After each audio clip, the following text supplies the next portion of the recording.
ഓം ശാന്തി.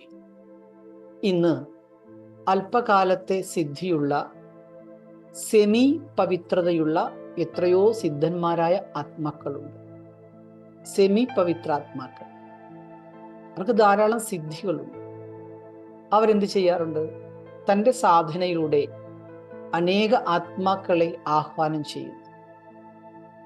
അല്പകാലത്തെ സാധനയിലൂടെ വളരെ ദൂരെ ഇരിക്കുന്ന ആത്മാക്കളുടെ മേലെല്ലാം അവർ അത്ഭുതങ്ങൾ കാണിച്ച് അവരെയെല്ലാം തന്നിലേക്ക് ആകർഷിക്കുന്നു. അപ്പൊ സെമി പവിത്രതയുള്ള സാധകരായ ആത്മാക്കൾക്ക് ഇത്രയും ശക്തിയുണ്ടെങ്കിൽ പരമാത്മാ ശക്തി, അതായത് ശ്രേഷ്ഠമായ ശക്തിക്ക് എന്താണ് ഈ ലോകത്തിൽ ചെയ്യാൻ കഴിയാത്തത്?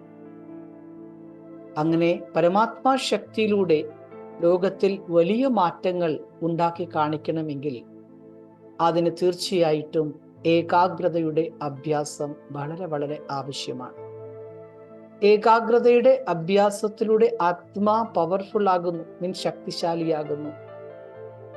ഈ ശക്തിശാലി സ്ഥിതി നേടിയെടുക്കുക എന്നതാണ് ബാബയുടെ ആഗ്രഹത്തിനനുസരിച്ച് നമ്മൾ പ്രവർത്തിക്കുക എന്നത്. ഇത് തന്നെയാണ് ബാബ നൽകുന്ന അവ്യക്ത പാലനയ്ക്ക് നമ്മൾ കൊടുക്കുന്ന റിട്ടേൺ. ഓം ശാന്തി.